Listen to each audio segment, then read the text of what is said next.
Subscribe करें और bell दबाएं ताकि कोई खबर रह न जाए।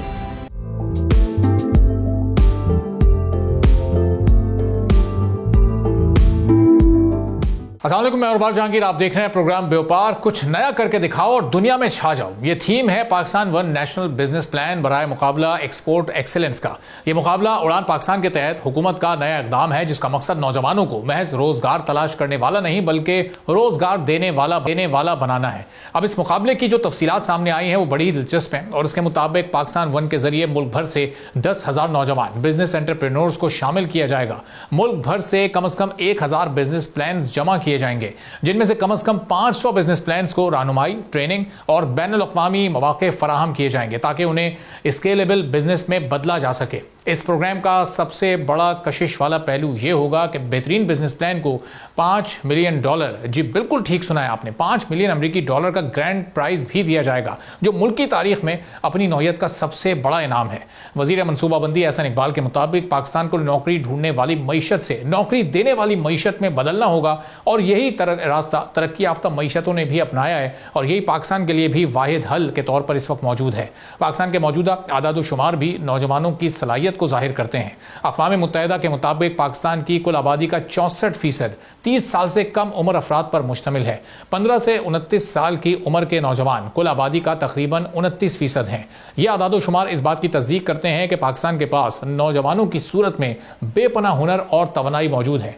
अब अगर हम एक्सपोर्ट्स की तरफ नजर डालें तो तस्वीर बिल्कुल वाज़ेह है। पाकिस्तान की एक्सपोर्ट्स इस वक्त भी 27 से 32 अरब डॉलर के दरमियान ही महदूद हैं और कई सालों से यही सूरत हाल है, जिनमें टेक्सटाइल का हिस्सा 17.9 अरब डॉलर का है। लेकिन सबसे तेजी से बढ़ने वाला शोबा यानी आईटी और सॉफ्टवेयर इस वक्त सालाना 15 से 20% की रफ्तार से तरक्की कर रहा है। आईटी एक्सपोर्ट्स गुज़िश्ता साल 3 अरब डॉलर से बढ़कर 3.8 अरब डॉलर तक पहुंची हैं, यानी 18% का इजाफा गुज़िश्ता साल भी सामने आया है। और अगर यही ट्रेंड जारी रहा तो 2030 तक आईटी एक्सपोर्ट्स 20 अरब डॉलर्स तक भी पहुंच सकती हैं।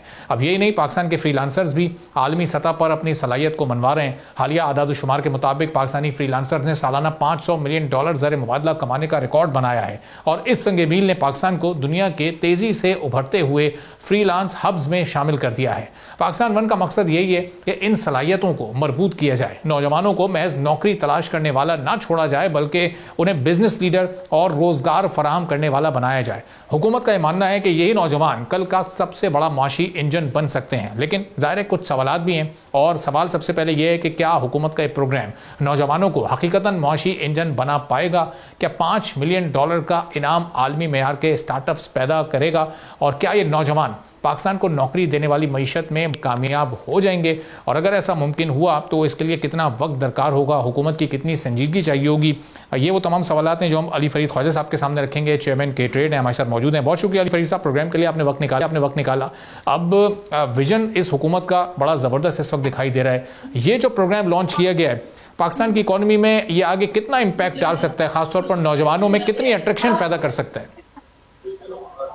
बहुत अच्छा प्लान है। जिससे आपने बोला कि पाकिस्तान में पोटेंशियल है आईटी सर्विसेज सेक्टर के अंदर, हमारा ग्रोथ मोमेंटम हमने शो किया है, फ्रीलांसर्स बहुत ज़्यादा है पॉपुलेशन और एंटरप्रेन्योरियल स्पिरिट हम जितना ज़्यादा सपोर्ट करेंगे और प्रमोट करेंगे, that's good for those people and also good for Pakistan. तो अगर उस लेवल पर देखा जाए तो it's a very good news and मैं खुश हूँ कि पाकिस्तान गवर्नमेंट ने ऐसा इनिशिएटिव लिया है। सही। तो अली भाई साहब, ये इस वक्त जो नौजवानों का परसेंटेज है, हम देख रहे हैं कि बहुत बड़ी तादाद में इस वक्त यूथ हमारे मुल्क में मौजूद है और अगर इकोनॉमिकली आगे अपनी मईशत को हमें आगे लेकर जाना है, कोई बड़ा इम्पैक्ट क्रिएट करना है, तो इस वक्त इनको बिजनेस लीडर्स में कन्वर्ट करना है। अब ज़रूरत है किस चीज़ की? फोकस होकर हुकूमत ऐसे मौके पैदा करे इन नौजवानों के लिए? जी, आपने दुरुस्त कहा कि जो है हम पहले भी आपके शो में जो बात कर चुके हैं कि उड़ान पाकिस्तान के तहत जो हमारे एक्सपोर्ट्स के टारगेट हैं वो काफ़ी एम्बिशियस है और जो अच्छी बात है कि हमारे टारगेट एम्बिशियस है। इसका मतलब है कि हम चाहते हैं कि हमारी तरक्की और उस एम्बिशियस टारगेट को सपोर्ट करने के लिए you have to invest your time and money. मगर ये भी हमें याद रखना चाहिए कि लोगों को एक सक्सेसफुल एंटरप्रेन्योर बनने के लिए हुकूमत से कुछ ज़्यादा चीज़ें नहीं चाहिए होगी। इन बेसिक तो उनको चीज़ें चाहिए होती है कि गवर्नमेंट उनकी प्रोटेक्शन दे दे, उनको थोड़ी बहुत इंकरेजमेंट कर दे। ज्यादा जो गवर्नमेंट का रोल होता है वो एट यंगर लेवल होता है कि जो टैलेंट है उसको सके, एजुकेशन के ऊपर फोकस कर सके, एजुकेशन के ऊपर इन्वेस्ट कर सके, ताकि स्किल सेट भी हो और थोड़ा बहुत कैपिटल का फॉर्मेशन पे भी थोड़ा हेल्प कर सके। तो मगर तो government is not the main decider इस चीज में, मगर गवर्नमेंट का जो पॉजिटिव रोल है उससे फायदा भी जरूर होगा। और अली फरीद साहब, एक ब्रेन ड्रेन की जो सिचुएशन पिछले कुछ सालों से चल रही है, हम देख रहे हैं कि हर साल लाखों की तादाद में लोग पाकिस्तान छोड़कर जा रहे हैं, तो इस तरह के प्रोग्राम्स उस ब्रेन ड्रेन के पैरेलल कामयाब हो सकते हैं और उस माइंडसेट को चेंज करने में हेल्पफुल साबित हो सकते हैं? जी, अगर पाकिस्तानी लोगों को लगता है कि पाकिस्तान में बिजनेस खोलना अच्छा फ्यूचर है, एंटरप्रेन्योरशिप का फ्यूचर है, या फ्यूचर है, तो जरूर वो पाकिस्तान में ही रहेंगे, पाकिस्तान में इन्वेस्ट करेंगे। और तो वो लोग बाहर के लोग भी पाकिस्तान में इन्वेस्ट करेंगे अगर उनको लगेगा कि यहाँ पे एंटरप्रेन्योर्स है जो लोकल प्रॉब्लम को सॉल्व कर रहे हैं। तो सर्टेन ना सिर्फ ड्रेन को रोक सकते हैं, ये पाकिस्तान और भी इन्वेस्टमेंट की वजह से। अच्छा, अब ये पाकिस्तान में ज़ाहिर है कुछ सेक्टर्स ऐसे हैं, खासतौर पर आईटी सेक्टर, जो कि इस वक्त बहुत तेज़ी के साथ ग्रो कर रहा है। आने वाले दिनों में माइंस एंड मिनरल सेक्टर में बड़ी इन्वेस्टमेंट अभी भी हो रही है, आने वाले दिनों में और मजीद होगी। वो भी एक बड़े सेक्टर के तौर पर, गेम चेंजर के तौर पर सामने आ सकता है। तो जो हमारे एग्जिस्टिंग सेक्टर्स ऑलरेडी हैं, जिसमें टेक्सटाइल सेक्टर है, कुछ दीगर सेक्टर्स हैं, उनको अब रिवाइवल के मोड में लाने के लिए गवर्नमेंट को थोड़ा सा संजीदा होना पड़ेगा, या ये सारा फोकस जो इस वक्त ट्रेंडिंग सेक्टर्स हैं उन्हीं पर रहना इस वक्त एक सही पॉलिसी होगी? जी, फ्यूचर के ये सेक्टर्स का मतलब यही है कि ये सेक्टर्स फ्यूचर में जाके और बड़े होंगे, तो हुकूमत को भी ये चाहिए कि उन सेक्टर्स पे ज़्यादा फोकस करे जिनका पोटेंशियल ज़्यादा है, और उन सेक्टर्स ना ज़्यादा फोकस करे जो डाइंग इंडस्ट्रीज है। दुनिया चेंज होती है, टेक्नोलॉजी चेंज होती है, बिजनेस चेंज होती है, तो हमें उन बिजनेस के साथ साथ अपने मुल्क को, अपने सिस्टम को, अपनी ट्रेनिंग को भी चेंज करना जरूरी है, वरना तो हम माजी में फंस जाएंगे। सही। और ये जो ज़ाहिर है इस वक्त टेक्नोलॉजी का दौर है, आईटी सेक्टर या आर्टिफिशियल इंटेलिजेंस के आने के बाद तो और ये टेक्नोलॉजी एडवांस हो गई है, तो इस वक्त जो हमारी यूथ है उसका ज़्यादा रुझान इन्हीं एक दो सेक्टर्स के ऊपर ज़्यादा है। तो इसका मतलब फिर बाकी सेक्टर्स तो नहीं नेग्लेक्ट हो जाएंगे, या उनमें जो हमें प्रोग्रेस करनी है वो तो नहीं कहीं लिमिटेड हो जाएगी फिर? जी होगी, अगर जैसा मैंने कहा कि ये डिसाइड चलो ये आम मैं और आप डिसाइड करते हैं, और यंग लोग खुद डिसाइड करते हैं। अगर आप यंग लोग के लिए आप वो काम करें जो आपके बाप और दादा करते थे, सिर्फ इसलिए क्योंकि ये ट्रेडिशनल है, तो वो नहीं मानेंगे। यंग लोगों को पता है कि वो दुनिया कहाँ जा रही है, और वो उसी एरिया पे कर सकते हैं। तो इसलिए we have to go with the time and we have to evolve and change. ठीक है, बहुत बहुत शुक्रिया, thank you so much. Ali Farid Khawaja trade हमारे साथ मौजूद थे। पाकिस्तान की चावल की एक्सपोर्ट में कमी खतरे की घंटी बजा रही है। नए माली साल के आगाज पर मजमूई तौर पर चावल की एक्सपोर्ट में मामूली इजाफा हुआ है, मगर इसके साथ साथ बासमती चावल, जो पाकिस्तान का सबसे कीमती और आलमी सतह पर पहचाना जाने वाला ब्रांड है, इसकी एक्सपोर्ट खतरनाक हद तक कम हो गई है। चावल की आलमी एक्सपोर्ट $30 अरब है, जिसमें सालाना 8.7% का इजाफा हो रहा है। दुनिया में चावल की तलब तकरीबन 45 मिलियन टन है, जिसमें से निस्फ यानी 22 मिलियन टन बासमती और नॉन बासमती चावल शामिल होते हैं। अमेरिका, कनाडा, यूरोपीय यूनियन, खलीजी ममालिक और ईरान बासमती चावल की बड़ी मार्केट्स हैं, जबकि अफ्रीकी ममालिक नॉन बासमती की मार्केट है। एक तरफ दुनिया में चावल की बढ़ती हुई तलब है, तो दूसरी तरफ सरकारी आदाद-ओ-शुमार के मुताबिक जुलाई 2025 में पाकिस्तान ने 2,91,902 टन चावल एक्सपोर्ट किए हैं। ये गुज़िश्ता साल के इसी महीने में एक्सपोर्ट होने वाले 2,70,000 टन से तकरीबन 21,900 टन ज़्यादा है। लेकिन ये इजाफा मुकम्मल तौर पर गैर बासमती चावल की वजह से है, जो 60,000 टन से बढ़कर अब 2,39,562 टन तक पहुंच गया है। बासमती चावल की एक्सपोर्ट में 43% की नुमाया कमी रिकॉर्ड की गई है, जो गुज़िश्ता साल 92,541 टन से कम होकर सिर्फ 52,339 टन रह गई है। अब यह सूरत हाल एक्सपोर्टर्स और पॉलिसी साजों दोनों के लिए ही लम्हे फिक्रिया है। माली साल 2025 में पाकिस्तान की मजमूई चावल की बरामदात 5.8 मिलियन मैट्रिक टन रही, जो गुज़िश्ता माली साल के मुकाबले में 3.7% कमी को जाहिर करती हैं। अब आमदन के एतबार से भी सूरत हाल खासी मायूस कुन रही है। चावल की एक्सपोर्ट से हासिल होने वाली मजमूई आमदनी 14.7 7% नुमाया कमी के साथ 3.93 अरब डॉलर से कम होकर 3.36 अरब डॉलर रही है। ये कमी बुनियादी तौर पर आलमी मंडी में कीमतों में गिरावट, खुसूसन नॉन बासमती इकसाम की कीमतों में कमी की वजह से हुई है, जो पाकिस्तान की चावल एक्सपोर्ट का 85% से जायद हिस्सा बनती हैं। अब बासमती चावल न सिर्फ गैर मुल्की ज़र मुबादला का अहम जरिया है, बल्कि पाकिस्तान की आलमी साख और ब्रांडिंग में भी कलीदी हैसियत रखता है। लेकिन बरतानिया और यूरोपीय यूनियन में ब्राउन चावल की तलब नुमाया तौर पर कम हो गई है। कौमी असम्बली की कायमा कमेटी के रूबरू होने वाले इंकशाफ के मुताबिक महकमा तहफ़्फ़ुज़ नबातात DPP के एहलकारों ने चावल के नाकिस मयार के बावजूद जाली सर्टिफिकेट जारी किए, जिस पर साल 2023 में यूरोपीय यूनियन ममालिक ने 72 बार चावल की खेप रोकी है। लेकिन दिसंबर 2024 तक ये तादाद कम होकर माहाना औसतन 8 रह गई। इन खेपों के रोकने के बुनियादी वजह किसानों की जानिब से खाद और कीड़े मार अद्वियात का गैर मयारी या फिर हद से ज़्यादा इस्तेमाल था। दूसरा, मशरिक़ वस्ता की मार्केट्स खासतौर पर ओमान और सऊदी अरब में भी सफ़ेद और पार बॉयल्ड बासमती की खरीदारी घट गई है। ये वो मंडियां हैं जो तवील अरसे से पाकिस्तानी चावल के मजबूत खरीदार रहे हैं। चावल बरामदात को दरपेश चैलेंजेस की फहरिस्त तवील है। अब इनमें एक भारतीय चावल की कम कीमत भी है, जिसने बैनुल अक़वामी मार्केट्स पर अब कब्जा जमाना शुरू कर दिया है। हालिया दिनों में भारतीय रुपए की कदर में 2.5% कमी ने भारतीय चावल को मजीद मुसाफकती बना दिया है। अब दूसरी जानिब पाकिस्तानी रुपए की कदर में इजाफा एक्सपोर्टर्स के मार्जिन को कम कर रहा है और इसके साथ साथ पाकिस्तान के अंदरूनी मसाइल भी कम नहीं हैं। प्लांट प्रोटेक्शन डिपार्टमेंट और national agri trade and food safety authority की ब्यूरोक्रेसी, ताखीर से मुआयने और गैर ज़रूरी पाबंदियां शिपमेंट्स को मुतासिर कर रही हैं और नतीजा ये हो रहा है कि गैर मुल्की खरीदारों में एतमाद कम हो रहा है, ऑर्डर्स मनसूख हो रहे हैं और पाकिस्तान की ज़रूरी बरामदात आलमी मंडी में दबाव का शिकार है।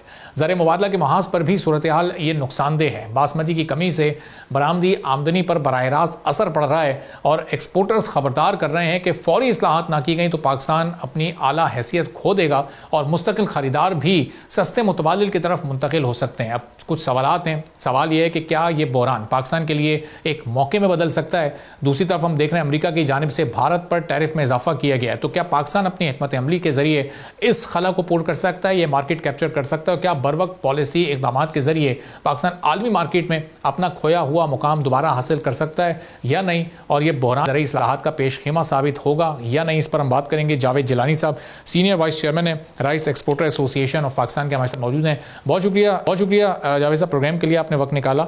अभी जो एक्सपोर्ट हमारी बासमती की इस वक्त कम हो रही है, हम तो ये सोच रहे थे कि 4 अरब डॉलर के बाद 5 और फिर इससे ऊपर हमें अपनी मार्केट को लेकर जाना है। इसकी क्या बुनियादी वजूहात हैं आपके नज़दीक और फिर इसका सद्देबाब क्या है? सबसे पहले तो बहुत बहुत शुक्रिया। हमेशा बोल टीवी हमको मौका देता है कि हम कुछ चीज़ें ऐसी होती है जिनकी वजाहत बहुत ज़रूरी है। सबसे पहली बात तो ये कि जो भी ये month of July, month of अगस्त, ये कैरी फॉरवर्ड जो चावल होता है ये उसके मंथ होते हैं। अभी नया सीज़न स्टार्ट नहीं हुआ है। अभी नया सीज़न इंशाल्लाह नॉन बासमती का आपको सितंबर में स्टार्ट मिलेगा और इंशाल्लाह आप देखेंगे उसको बासमती इंशाल्लाह अक्टूबर से नया आना शुरू होगा तो फिगर बिल्कुल चेंज हो जाएगा इंशाल्लाह। इसलिए बिल्कुल पैनिक की बात नहीं है। ये आप समझ लें हम टेस्ट मैच खेल रहे हैं और पहले दिन का मैच है। अभी तक लंच का वफ़ा हुआ है, अभी बहुत टाइम बाकी है। इंशाल्लाह परफॉर्मेंस अच्छी होगी और हमेशा आप उठा लें। पिछले सालों में भी इसलिए हमारे पास क्योंकि कैरी फॉरवर्ड ज़्यादा था चावल, उस वजह से ये फिगर आए थे लास्ट ईयर। और दूसरा सबसे बड़ी वजह ये भी थी कि इंडिया 2 साल से बंद था, तो उसकी वजह से पाकिस्तान को एक बहुत अच्छा गोल्डन अपॉर्चुनिटी मिली और हम 2.1 बिलियन से 3.9 बिलियन तक गए। और लास्ट ईयर जब इंडिया ने वापस एक्सपोर्ट ओपन की, क्योंकि इंडिया एक बहुत बड़ी इसमें तो हकीकत है कि एक बहुत बड़ी मार्केट है और उनकी क्रॉप साइज भी हमसे 3 गुना बड़ी है, तो जब उन्होंने वापस 2 साल के बाद जब उन्होंने सेल करना वापस स्टार्ट किया तो प्राइसेस 40% तक नॉन बासमती के नीचे डाउन हो गई। तो उससे भी ये फिगर्स पे फर्क पड़ता है। लेकिन इंशाल्लाह अगला साल होप अगर ये वेदर कंडीशन जो है, अगर ये सिचुएशन सही रही तो इंशाल्लाह अगला साल बहुत बेहतर होगा और पाकिस्तान बिल्कुल एक्सपोर्टर ऑन बोर्ड है। और जो आपने ये पॉइंट उठाया है इस पर बिल्कुल हमारा फोकस है और उस पर हम वर्किंग कर रहे हैं। तो जैसा भी जो 43% का इस वक्त एक डिक्लाइन सामने आया है बासमती को लेकर, ये फिर ये कवर अप हो जाएगा, इसको रिकवर करने में आप कामयाब हो जाएंगे? और 3.9 बिलियन डॉलर जो जहाँ तक आप पहुँचे 2.1 से, तो अब ये स्टैंडर्ड सेट रहेगा, इससे नीचे तो नहीं आ जाएंगी एक्सपोर्ट दोबारा एनुअली? नहीं, मैं आपको एक बात क्लियर कर दूं, हम 3.9 पे आए थे 2024 में। फिर 24 में जब इन्होंने इंडिया ने ओपन कर दिया तो हमारा फिगर फिर डाउन हो गया था। 3.3 हमने एक्सपोर्ट किया है। वॉल्यूम वाइज हम सही रहे, बुरा नहीं रहा, लेकिन वैल्यू वाइज हमारा फिगर कम हो गया। लेकिन अब जो आप जुलाई का जो पैनिक है, वो इसको पैनिक नहीं समझना चाहिए। पाकिस्तान में चावल की अगर आप प्राइस देखें, बासमती, पाकिस्तान की बासमती आज भी दुनिया के अंदर इंडिया के मुकाबले में $200 ऊपर महंगी बिकती है। तो थोड़ा जो ये इश्यूज आ रहे हैं गवर्नमेंट, दुनिया के अंदर परचेजिंग पावर के भी इश्यूज हैं, तो उस हिसाब से भी उनके अच्छे चावल खाने वाले दुनिया में उनके पास दो सिलेक्शन है कि या तो बहुत अच्छा चावल खाएं पाकिस्तानी जो कि $200 महंगा है, या नॉर्मल चावल खाएं जो $200 सस्ता है। और इसके बरस पाकिस्तान के अंदर आप देखें कि बासमती की यूज ज्यादा होता जा रहा है। पंजाब के अंदर बिरयानी का कॉन्सेप्ट आप देखें 2 साल से नहीं था, 2 साल से पहले नहीं था, अभी 2 साल से आप बिरयानी का भी कॉन्सेप्ट अब पंजाब साइड पे बहुत है। तो जो हमारे पास जो हमारे पास एक्स्ट्रा क्रॉप है हम वो एक्सपोर्ट करते हैं। पाकिस्तान के अंदर कभी भी आप हिस्ट्री उठा लेंगे तो कभी भी आपने नहीं देखा होगा कि पाकिस्तान के अंदर चावल शॉर्टेज हुई हो। हमारी डे फर्स्ट से यही फोकस होता है कि पाकिस्तान से हम चावल उतना ही एक्सपोर्ट करें, स्पेशली बासमती, कि हमारे पास यहाँ पे किल्लत ना हो और यहाँ पे कोई वो सिचुएशन नहीं हो जाए जो चीनी में हो जाती है या आटे में हो जाती है, गंदम में। तो ये हमेशा हमारी पॉलिसी रही है। हमारी जो लीडरशिप है, रहीम जानू साहब है और पंजाब की हमारी लीडरशिप है और हमारे चेयरमैन साहब है मलिक साहब, उन सब का फोकस यही होता है कि हम क्वालिटी पे जाएं, क्वांटिटी पे ना जाएं। तो जावेद साहब, ये कोई किल्लत के कोई बुरानी कैफियत कभी नहीं पैदा हुई, ऐसे हालात नहीं पैदा हुए, उसके बावजूद भी ये कीमतें मुस्तकिल क्यों ऊपर की जानिब जा रही हैं? यानी अब एक आम चावल भी आप अगर लोकली हम यहाँ पर बात करें तो अच्छी क्वालिटी का, थोड़ी सी बेहतर क्वालिटी का, वो 350 रुपये किलो तक पहुँच चुका है, जो कि कुछ अर्से पहले कोई 120, 30, 40 रुपये के अराउंड होता था 2-2.5 साल पहले। तो ये इसकी क्या वजूहत है? बासमती के आप क्रॉप की साइज देखेंगे ना तो आप देखें तकरीबन 25 लाख टन क्रॉप यहाँ पाकिस्तान में यूज की जाती है और 5 लाख टन एक्सपोर्ट किया जाता है। इसके बरक्स अगर हम नॉन बासमती देखेंगे तो उसकी क्रॉप की साइज है तकरीबन 6 मिलियन टन और हम 5.5 मिलियन माशाल्लाह हम एक्सपोर्ट कर देते हैं और सिर्फ 5 लाख टन यहाँ पे यूज आता है। वो भी जो एक्स्ट्रा जो उसकी क्रॉप के अंदर जो ब्रोकन या जो वेस्टेज निकलती है वो फीडो में जाती है, वो थोड़ा बहुत ये आटे के तौर पे भी यूज होता है। लेकिन ज्यादातर हमारी 5.5 मिलियन नॉन बासमती एक्सपोर्ट है और मार्केटिंग हमारी दुनिया में बहुत अच्छी है।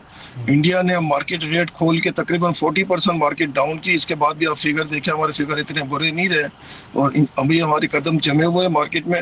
और सबसे बड़ा एडवांटेज जो कि आप शायद सरप्राइज है पाकिस्तान के लिए भी और हमारे लिए भी, कि जो ट्रम्प साहब ने जो अभी इंडिया के ऊपर टैरिफ लगाया है तो उसका इंशाल्लाह पूरे पाकिस्तान में हर को बेनिफिट होगा, स्पेशली चावल को भी बेनिफिट होगा।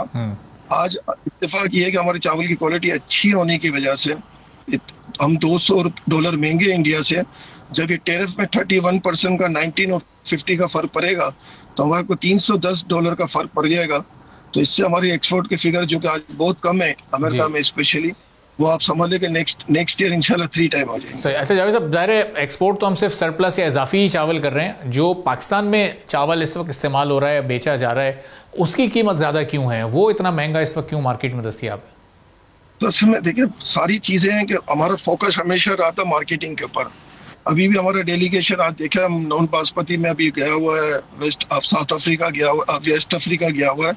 इसके बाद हमारी प्लानिंग फिलिपाइन की है, इसके बाद हम चाइना भी जा रहे हैं, जापान भी जा रहे हैं, कीनिया का भी हमारा टूर लग रहा है, अभी सऊदी अरब के अंदर भी हलाल फूड हो रहा है, वहाँ भी जा रहे हैं, पेरिस के अंदर भी है। तो बिल्कुल ये हमारी जो टीम है, हमारे जो मेंबर्स हैं वो बिल्कुल एक्टिव है। और मार्केटिंग पाकिस्तान की आप देखें तो पिछले तमाम सेक्टरों में चावल की मार्केटिंग अच्छी रही है।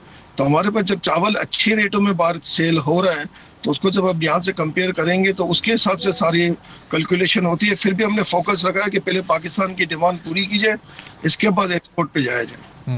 नहीं, पाकिस्तान की जो डिमांड पूरी हो रही है वो ज़्यादा कीमत पर क्यों हो रही है? जब पाकिस्तान में ही ये चावल इस वक्त पैदा हो रहा है, प्रोडक्शन इतनी है कि हम एक्सपोर्ट भी कर रहे हैं, तो यहाँ पर तो कीमतें अंडर कंट्रोल होनी चाहिए। यहाँ पर क्यों फिर 400, 500 रुपये किलो इस वक्त चावल मिल रहा है? आप देखिए अच्छा चावल आपको 350 रुपये में मिल रहा है। और सबसे बड़ी बात है कि आप देखिए दूसरे एक्सपेंसेस भी काफी हो गए। जो प्लास्टिक के बैग आ रहे थे, आज आप इलेक्ट्रिसिटी के जो एक्सपेंसेस है वो आप देख लें, काफी चीजें के अंदर कॉस्ट बढ़ गई है। तो इसकी वजह से ही फर्क पड़ रहा है। और दूसरा ये होता है जो रिटेलर है उनके भी मार्जिन अब उन्होंने भी बढ़ा के रखे हुए हैं, क्योंकि इसकी वजह है कि यहाँ पे उनके भी एक्सपेंसेस बहुत बढ़ गए।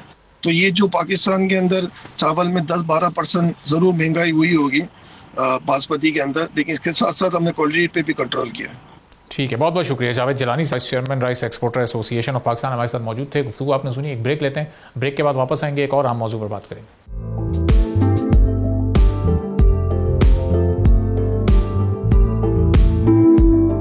एक बार फिर आपको प्रोग्राम में खुशामदीद कहेंगे। रेकोडेक माइनिंग कंपनी बलूचिस्तान में तांबे और सोने के मंसूबे के लिए फाइनेंसिंग को हतमी शक्ल देने जा रही है, जो तकरीबन $6 बिलियन है, जो पहले मरहले के लिए दरकार रकम से तकरीबन 2 गुना है। अब इसमें अमेरिका की $50 करोड़ की जमानत भी शामिल है। एशियाई तरक्याती बैंक और आलमी बैंक ग्रुप ने मुश्तरका तौर पर $1.05 अरब की मंजूरी दी है। इसमें से एडीबी ने रेकोडेक मंसूबे के लिए $30 करोड़ कर्ज और बलूचिस्तान हुकूमत के लिए $11 करोड़ कर्ज की गारंटी भी फराहम की है। रेकोडेक न सिर्फ अहम मादनियात की आलमी मांग को पूरी करेगा, बल्कि मुल्की मईशत के लिए एक गेम चेंजर भी साबित होगा। रेकोडेक पर तामीराती काम रवां साल शुरू हो चुका है और 2028 में इस कान से तांबे की पैदावार मुतवक्के है। यह मंसूबा मुकम्मल होने के बाद दुनिया की 5वीं सबसे बड़ी कॉपर की कान बन जाएगी, जो सालाना औसतन 8 लाख टन कॉपर की पैदावार मुहैया करेगी। मंसूबे के पहले मरहले की लागत अब $6.7 अरब हो चुकी है, जो पहले के अंदाजों से तकरीबन 58% ज्यादा है। हुकूमत को अपने 25% शेयर्स के लिए $1.9 अरब और बलूचिस्तान हुकूमत को मजीद $1.1 अरब का इंतजाम करना होगा और बाकी 50% अखराजात की जिम्मेदारी बैरिक गोल्ड कंपनी पर है। अमरीकी इदारों के अलावा जापानी एक्सपोर्ट इंपोर्ट बैंक ने $50 करोड़, ऑस्ट्रेलियाई एक्सपोर्ट फाइनेंस ने $25 करोड़ की फराहमी की यकीन दहानी तो कराई है, जबकि इसके साथ साथ जर्मनी, स्वीडन, कोरिया, फिनलैंड और कनाडा ने भी कर्ज की फराहमी की यकीन दहानी कराई है। फिजिबिलिटी रिपोर्ट के मुताबिक इब्तदाई पैदावारी सलाहियत 45 मिलियन टन सालाना और 2034 तक 90 मिलियन टन सालाना हो जाएगी।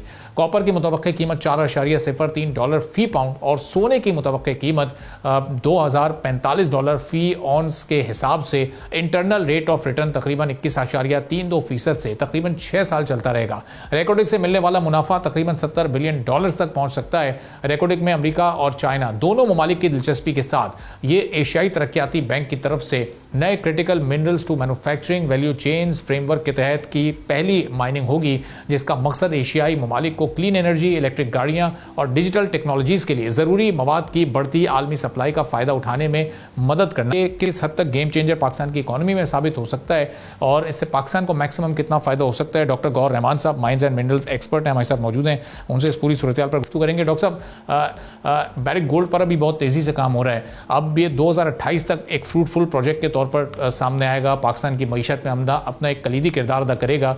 इसके अलावा भी बहुत सारे रिजर्व्स अनएक्सप्लोर्ड अभी बाकी हैं जिन पर काम होना बाकी है।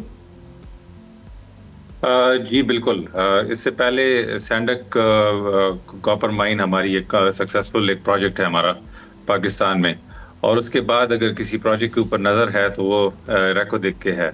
सैंडक क्योंकि एक छोटा मंसूबा, रेकोडेक एक बड़ा मंसूबा है, और जिस तरीके से ये अब कामयाबियों का सफर इसका आगे बढ़ता जा रहा है, उतना ही जो है फॉरेन जो इन्वेस्टर है आप देखें जिस तरीके से मुख्तलिफ बैंक्स, मुख्तलिफ मुल्कों के बैंक्स जब इसके ऊपर इन्वेस्टमेंट करने को तैयार हैं और वो आपको कर्ज देने को तैयार हैं, और उससे साबित होता है कि ये प्रोजेक्ट कितना सॉलिड ग्राउंड्स के ऊपर बनाया गया है और इसकी कैलकुलेशंस कितनी प्रिसाइज हैं, कितना ट्रस्टेबल है ये प्रोजेक्ट। इसके अलावा एक और जो खुशाइंद बात है, पाकिस्तान माजी में जो है तो एक ऐसा खित्ता देखा जाता था कि यहाँ पे शायद इनसिक्योरिटी है या यहाँ पे इन्वेस्टमेंट लोगों की महफूज नहीं रहेगी। इतनी बड़ी इन्वेस्टमेंट जो फॉरेन डायरेक्ट इन्वेस्टमेंट पाकिस्तान में होनी जा रही है किसी भी मंसूबे के ऊपर, ये एक बहुत खुशाइंद बात है, और ये एक उस सिलसिले की कड़ी हो सकता है, एक शुरुआत हो सकता है जो कि बहुत सारे और रेकोडेक के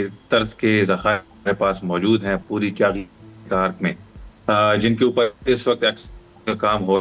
तो ये एक की तरफ हम है, इस रेकोडेक के ऊपर हम बिल्डअप करेंगे और हम आने वाले वक्त में हम उम्मीद करते हैं कि ऐसे कम से कम 10 प्रोजेक्ट्स लगे होंगे तो आप उसका फिर इम्पैक्ट का खुद ही अंदाजा फिर लगा लीजिए। तो डॉक्टर साहब हम देख रहे हैं कि दिलचस्पी इसमें ऑस्ट्रेलियाई बैंक्स की भी है, जापानीज कंपनीज और उनके बैंक्स की भी है, चाइना की भी है, अमेरिका तो पहले ही बहुत ज़्यादा दिलचस्पी पाकिस्तान की माइंस और मिनरल इंडस्ट्री में रखता है। अब smart way to move forward ये क्या होगा, कैसे हमें चाइना और अमेरिका को लेकर बड़ा बैलेंस तरीके से इसमें आगे बढ़ना पड़ेगा कि पाकिस्तान भी मुकम्मल तौर पर फ़ायदे में रहे, फ़ायदा उठाता रहे और इन्वेस्टमेंट भी साथ साथ आती रहे?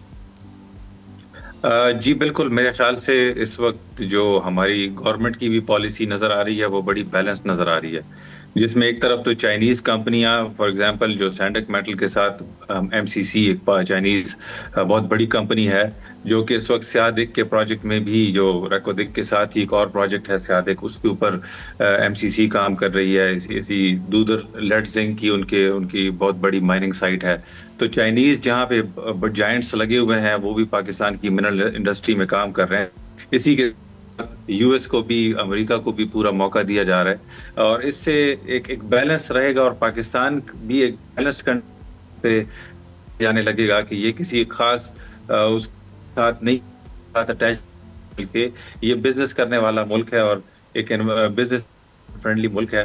तो यहाँ पे कोई इन्वेस्टमेंट करेगा तो वो यहाँ से कुछ ना कुछ अवार्ड ले सकता है। फिलहाल जो पाकिस्तान एक बैलेंस को लेके चल रहा है, दोनों बड़े रखते हैं और एक रसाकशी का भी एक ग्लोबल उसके ऊपर एक नजर आता है इनके दरमियान, तो उसमें पाकिस्तान खुद को बड़े अच्छे से प्लेस कर रहा है और मेरे ख्याल से फ्यूचर में भी इसी ट्रेंड को लेके चला जाए तो आने वाले हमारे जो और रिजर्व्स हैं और इस तरह के प्रोजेक्ट्स लग सकते हैं, तो उसमें भी इसी बैलेंस से चला जाए तो मेरे ख्याल से हम काफ़ी बेहतर पोजीशन में पाएंगे खुद को। और डॉक्टर साहब अगर हम बहुत जल्दी भी एक्सपेक्ट करें प्रोडक्शन को कॉपर और गोल्ड की, तो ये एक्सप्लोरेशन तो ज़ाहिर हो चुकी है, ये प्रोडक्शन कब से स्टार्ट होना इनिशियल एक अंदाज से शुरू हो जाएगी? यानी हम लोकल अपनी मार्केट में भी इससे फ़ायदा उठा सकेंगे और इंटरनेशनल मार्केट में इसको एक्सपोर्ट भी कर सकेंगे, इसका आगाज़ कब से होगा? जी, क्योंकि बैरक गोल्ड के प्रोजेक्ट के साथ गोल्ड की ये जो रेकोदिक की साइट के करीब ही मैं काम कर रहा हूँ एज एन एक्सप्लोरेशन साइट, तो मैं देख रहा हूँ कि इंफ्रास्ट्रक्चर डेवलपमेंट तो बहुत स्पीड से हो रही है और तेजी से जो मशीनरी, हैवी मशीनरी है वो रेकोदिक की साइट के ऊपर इस वक्त लगाई जा रही है। लेकिन जितना भी जल्दी हो, बहुत बड़ा है, इसमें मेरे ख्याल से पहले तो कुछ हम एक्सपेक्ट नहीं कर सकते और 2028 के बाद मेरे ख्याल से हम इससे प्रोडक्शन लेना शुरू कर देंगे और ये बतदरीज ये प्रोडक्शन फिर बढ़ती जाएगी। लेकिन यहाँ पे आपके प्रोग्राम की वसातत से मैं जरूर बताता चलूँ कि देखें बलूचिस्तान में ऐसा कहीं मौजूद एक जो ऑपरेशन भी है एंटी स्टेट एलिमेंट्स के खिलाफ, यहाँ पे जरूर मैं बोलूँगा कि यहाँ जो हमारा दालमदीन का एयरपोर्ट है, जो एयर स्ट्रिप है, उसको फाल बनाया जाए, जिसमें बहुत सारे फॉरेन एक्सपर्ट्स हैं, बहुत सारे लोग आना जाना लगा रहता है, उससे फैसिलिटी मिल इस्लाम कर सकेंगे दीन चागी के इलाके में, तो उसको फाल किया जाए, साथ ये बढ़ते जाएंगे। सही। और डॉक्टर साहब अभी चूंकि सिर्फ इंफ्रास्ट्रक्चर ही डेवलप हो रहा है, तो जो इनिशियल फोकस होगा वो सिर्फ माइनिंग और रिफाइनिंग पर होगा या फिर वैल्यू एडिशन पर ही इसके पैरेलल साथ साथ काम किया जाएगा, या अभी इब्तिदा में सिर्फ रॉ मटेरियल से ही हमें फ़ायदा उठाना है? शुरू में तो रॉ मटेरियल ही होगा, लेकिन रॉ मटेरियल की देखें ट्रांसपोर्टेशन बहुत कॉस्टली होती है। अगर आप एक लो कंसंट्रेशन की ओर को ट्रांसपोर्ट करते हैं तो उसमें आप बहुत सारी गैर ज़रूरी चीज़ें भी लेके जा रहे होते हैं।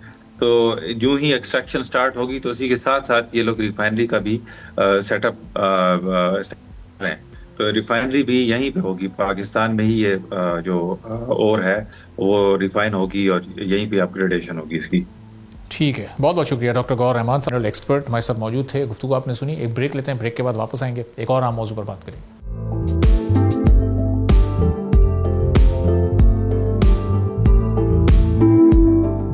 एक बार फिर आपको प्रोग्राम में खुशामदीद कहेंगे। पाकिस्तान ने डिजिटल अथॉरिटी कायम कर दी है और PDA national digital master plan तैयार करके इसे नाफिज करने में अब ये मदद करेगी और डिजिटल मंसूबों के लिए मॉनिटरिंग फ्रेमवर्क भी बनाया जाएगा। पाकिस्तान डिजिटल अथॉरिटी का क़याम डिजिटल नेशन पाकिस्तान एक्ट 2025 के तहत हुआ है, जबकि स्ट्रेटेजिक ओवरसाइट कमेटी और नेशनल डिजिटल कमीशन भी कायम होंगे। डिजिटल नेशन बिल शहरियों के लिए एक मुत्तहिद डिजिटल शनाख्त बनाने, समाजी, इक्तिसादी और गवर्नेंस डेटा को सेंट्रल करने का तस्वुर पेश करता है। पीडीए का बुनियादी मकसद पाकिस्तान को डिजिटल कौम में तब्दील करना, डिजिटल सोसाइटी, डिजिटल मईशत और डिजिटल गवर्नेंस को ऑपरेशनल करना है। इस डिजिटल मास्टर प्लान के अलावा डिजिटल अथॉरिटी को स्टेक होल्डर से राब्तों, डिजिटल प्रोजेक्ट्स के जायजे, कौमी डेटा कलेक्शन की हिकमत अमली तैयार करने, गवर्नमेंट और प्राइवेट सेक्टर्स के लिए गवर्नेंस फ्रेमवर्क बनाने और गवर्नमेंट इदारों में क्लाउड इंफ्रास्ट्रक्चर को ऑपरेशनल करने के लिए स्टैंडर्ड्स सेट करने का काम सौंपा गया है। पाकिस्तान में डिजिटल अथॉरिटी बनने के साथ साथ आईटी एक्सपोर्ट जुलाई में 24% बढ़कर $354 मिलियन तक पहुंच गई हैं। पिछले साल आईटी एक्सपोर्ट्स का हदफ $4.2 बिलियन रखा गया था और माली साल 2026 के लिए $5 बिलियन का टारगेट मुकर्रर किया गया है। जुलाई में आईटी और आईटी सर्विसेज की एक्सपोर्ट्स $354 मिलियन तक पहुंची हैं और अब पिछले साल अगर हम जुलाई के नंबर देखें तो $286 मिलियन के मुकाबले में ये 24% का इजाफा है। जून में $339 मिलियन के मुकाबले में जुलाई में 5% का इजाफा हमने देखा है। फिस्कल ईयर 2024-25 में मजमूई एक्सपोर्ट्स $3.81 बिलियन रही थी, जो पिछले साल के मुकाबले में 18% की ग्रोथ को जाहिर करती हैं, लेकिन सिर्फ $400 मिलियन से एक्सपोर्ट हदफ पूरा नहीं किया जा सकता है। ज़ाहिर है $5 बिलियन से एक्सपोर्ट हदफ हासिल करने में टैक्स और बैंकिंग पाबंदियों की वजह से भी काफ़ी मसाइल हैं जिनका सामना इस वक्त इस सेक्टर को है, और अगर इन मसाइल को फौरी हल कर लिया जाता है, एड्रेस किया जाता है, तो आईटी और आईटी सर्विस एक्सपोर्ट्स को $15 बिलियन तक भी सालों में ले जाया जा सकता है। लेकिन वहां तक पहुंचने में कौन से चैलेंजेस दरपेश हैं और उन चैलेंजेस को कैसे ओवरकम करना है, इस पर हम गुफ्तगू करेंगे। खुर्रम राहत साहब, फॉर्मर वाइस चेयरमैन है पाशा के, हमारे साथ मौजूद हैं। खुर्रम साहब, बहुत शुक्रिया प्रोग्राम के लिए, आपने वक्त निकाला। अब ये जो $10 बिलियन का या $15 बिलियन का जो एक साइकोलॉजिकल फिगर है, यहां तक अगर पहुंचना है तो इस जानिब एक ये बेहतर कदम है इस वक्त हमारा। हम डिजिटल अथॉरिटी भी हमने कायम कर दी है, फोकस भी हमारा आईटी की एक्सपोर्ट्स पर और इस सेक्टर पर। जी, अस्सलाम वालेकुम। जो डिजिटल का क़याम है, इसका एक इम्पैक्ट ज़रूर आएगा एक्सपोर्ट्स के ऊपर, पॉजिटिव इम्पैक्ट चाहिए।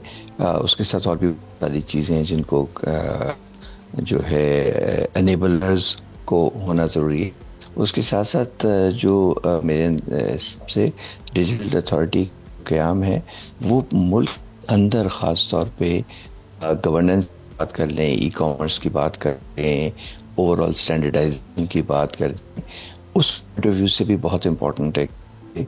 जैसे हम एक्चुअल बात कि सारी दुनिया में एक डिजिटल ट्रांसफॉर्मेशन चल रही है। पाकिस्तान ने मेरे ख्याल उन मुल्कों में जिन्होंने सन 2000 में नादरा के क़याम से डिजिटलाइजेशन का एक प्रोसेस शुरू किया था, वो हम उस दौर में थोड़ा पीछे, लेकिन आई थिंक अब जिसका फोकस पिछले 5-6 सालों के अंदर आईटी के ऊपर और उसके कुछ सम्राट हम देखना शुरू कर, उस ही जानिब ये जो डिजिटल का क़याम है एक बहुत पॉजिटिव इमेज है। बिकॉज जब आप स्टैंडर्डाइज कर रहे होते हैं अपनी ओवरऑल से ये जो आपका पूरा डिजिटल निज़ाम चलेगा, डिजिटल ट्रांसफॉर्मेशन चलेगी, और ख़ास पे जिस तरह से हम बात करते हैं कि गुड गवर्नेंस के पॉइंट ऑफ व्यू से सरकारों के जो एक आपस इंटर, और फिर दूसरा किस तरह से शहरियों को, आम शहरियों को सहूलियात की फराहमी होगी, तो उस एंगल से ये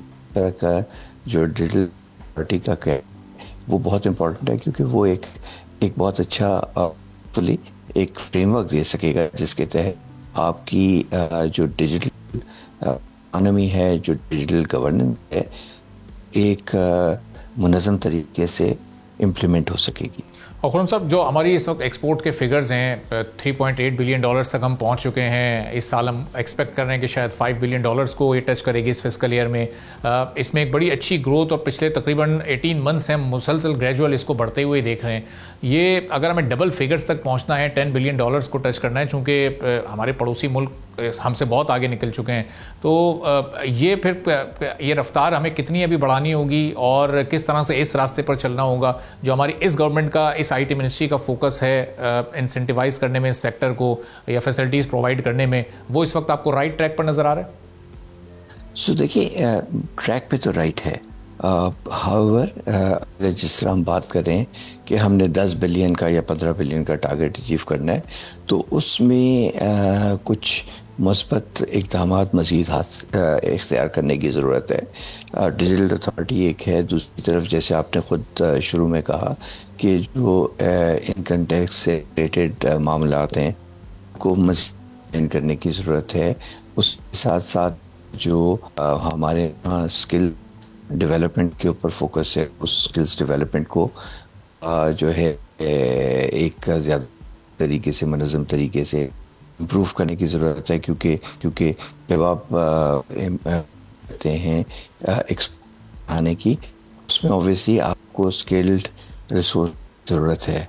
उसके साथ बहुत इम्पोर्टेंट यह है, जहाँ मैं अक्सर बात करता रहता हूँ, वो ये है कि हमें फोकस करना है कि ज़रूर हम हमारे मुल्क में अफरादी क़ुव्वत बहुत है, इसलिए हम बहुत सारे जो यहाँ ऑर्गेनाइजेशंस हैं वो बाहर जो है सर्विसेज प्रोवाइड करती हैं, और वो ज़्यादा होती रहेंगी। लेकिन जो अगर आप ग्रोथ कहेंगे कि एक जंप मिल सकती है, वो है तरह से फोकस कर सकते हैं डेवलप करना इंटेलेक्चुअल प्रॉपर्टी, जिसका मतलब है सॉफ्टवेयर को किस तरह से इंडिजिनस आप डेवलप करें, क्योंकि जब आप इस तरह के डेवलप करते हैं, सॉल्यूशंस डेवलप करते हैं, तो वो आप ग्रोथ है जो आईपी आपकी जो एक्सपोर्ट्स की ग्रोथ को सही मल्टी के तौर पे इम्पैक्ट कर सकती है।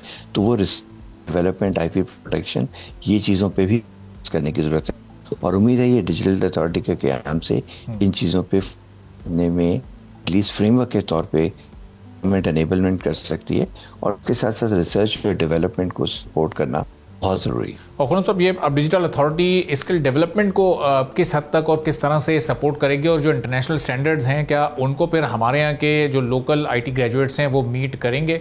लेट सपोज अगर 1 लाख आईटी ग्रेजुएट हम एनुअल प्रोड्यूस कर रहे हैं, तो उसमें से कितने % इस वक्त इंटरनेशनल स्टैंडर्ड्स को मीट करते हैं? सो देखिए, एक अंदाजे के मुताबिक हम बात करते रहे हैं कि जी 10 से 15% जो हमारे ग्रेजुएट्स होते हैं मैक्सिमम वो जो है उस इंटरनेशनल स्टैंडर्ड्स को, या वो हम जिसे कहते हैं रेडिली एम्प्लॉयबल होते हैं, जिसकी वजह से हमें बहुत ज़्यादा स्किल डेवलपमेंट पे फोकस करना पड़ता है। तो उसमें डिजिटल अथॉरिटी मेरा ख्याल है वो एक दे सकती है, लेकिन बहुत ज़रूरी है कि हम किस तरह से जो हमारे यूनिवर्सिटीज़ हैं या हमारे जो स्किल डेवलपमेंट के इदारे हैं, टेफ्टास वगैरह हैं, वो किस तरह से मुनज़्ज़म तरीके से फोकस करके जो आईटी स्किल्स है उसको ऊपर असेस करें कि लोगों की करंटली स्किल्स की लेवल क्या है, और उसके साथ साथ उसमें किस तरह से उनको अपस्किल किया जा सकता है। पिछले 1-2 साल में गवर्नमेंट ने इस तरह के कुछ प्रोजेक्ट्स भी किए जिनके मुस्बत असरात नज़र आए, लेकिन उसको एक मुनज़्ज़म तरीके से ज़्यादा फोकस से करने की ज़रूरत है। ठीक है, बहुत बहुत शुक्रिया। खुर्रम राहत साहब साबिक वाइस हमारे साथ मौजूद थे, गुफ्तगू आपने सुनी। इसी के साथ नाज़रीन आज के प्रोग्राम से इजाज़त दीजिए। अल्लाह हाफ़िज़।